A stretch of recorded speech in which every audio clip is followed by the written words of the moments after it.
xildhibaan Cabdiqaadir Xuseen Muudiri oo ka mid ah xildhibaanada baarlamaanka dowladda Puntland ayaa ka hadlay xilli uu ka qayb galay xaflad lagu caleemo saarayo nabado jaamac Abshir oo ka dhacday degmada Buurtile ee gobolka Nugaal wuxuuna si qoto dheer uga hadlay xaaladihii dowladda Puntland la soo darisay 5 sano la soo dhaafay wuxuuna shacabku u baaqay inay garab istaagaan dowladooda. waxaad ogtihiin dib badan baa 5 sano dhacday marna dagaalina kama joogsan hadday tahay xeeb haleena kaga yimaado hadday tahay koonfurta xaggeeda hadday tahay buuraha galgala iyo wixii la mid ah hadday tahay mid hadda tukarraq ka taagan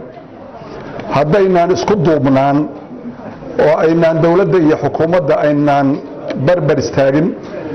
waxa laynoo ku imaanaya guryaha laynoo ku imaanaya Soomaalidu waxay ku mahmaadaan ninka waqtiga nabadda dhidi daadin waqtiga colaadu dhig daadsa ayno arintaas runtii goboladeenan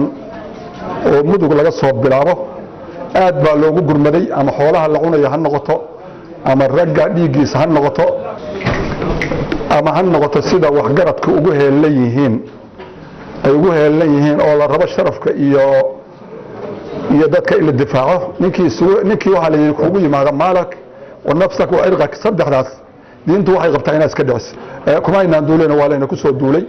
dhanka kale xildhibaanka oo hadalkiisa sii wata ayaa baaq u diray dadka ka soo jeeda gobolada waqooyi ee Somaliland wuxuuna sheegay inay Puntland iyo Somaliland ahaayeen labada gobol ee Soomaaliya wax xasiloon. waxaan u sheegnaa dadka walaalahan oo Gabiley iyo Hargeysa iyo ka yimid burco intay ugu shishay ugu sokayso waxaanu niri war walaalayaal wayna ka jooga war colaaduna kuma fiicna war labadan gobol waa mesela Somaliland iyo Puntland labada gobol oo Soomaaliya ka dhaqan bay ahaayeen Soomaaliintii kale finish bay noqotay waa la diiday hadda waxay la tahay wala waxa la yiri tan la yiri hal qaybsado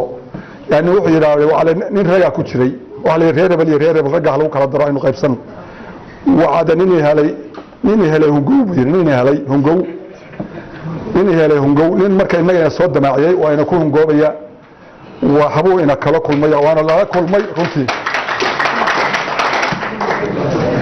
waxa harayna dabadaynu iska raacinayna. hadalka xildhibaanka ayaa wuxuu ku soo beegmayaa colaadda sokeeye oo u dhaxaysa maamulada Somaliland iyo Puntland oo ilaa hadda wax natiijo aan laga gaarin. Mawlid Maxamed Kooshin, warbaahinta SBC, degmada Buurtile.